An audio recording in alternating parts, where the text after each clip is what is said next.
I'm David Gregory with our Meet the Press Take 2 Web Extra. We're joined again by Mike Murphy and Rachel Maddow, fresh from the program, taking it to the web.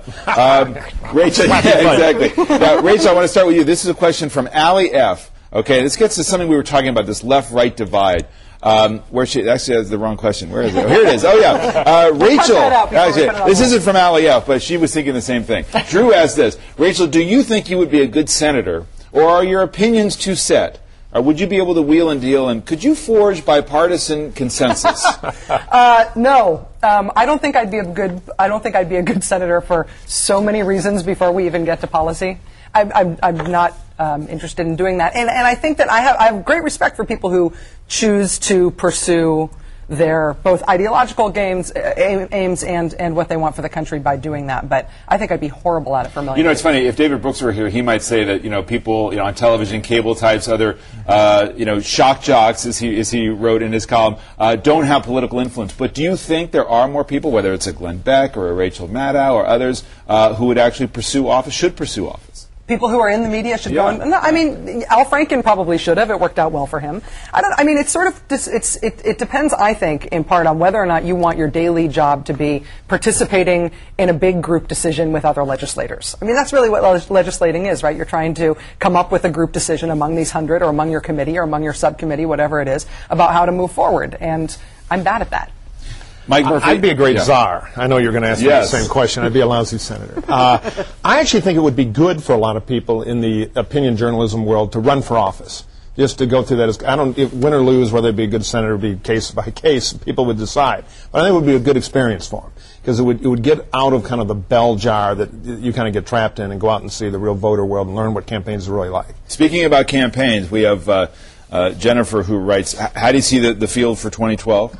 Who's emerging? Who do you like? Palin. Palin. Yeah. No. Crazy times demand crazy leadership. I'll wind up with a radio show of Sarah at the end of this. That'll be what'll happen to me for all this smart talk. Yeah. But I think you're going to have a big Republican field.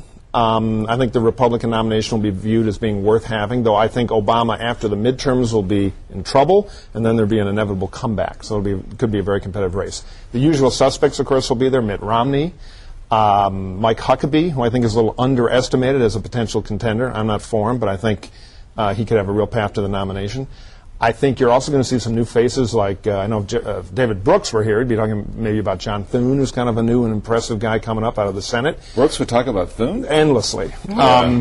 Then you've got Charlie Crist, who I don't think will go anywhere, but I think would have the ambition. Newt Gingrich, which I think will be a mixed blessing in a primary candidate role. I think he's better as kind of an idea merchant. And then finally you might see, you know, a Rick Santorum on the right, kind of in that Huckabee segment, and then maybe another regular Republican new face out of the midterm elections. We don't know who that might be, a star created in 2010. Big field. If you had to pick somebody, though, who had the best shot?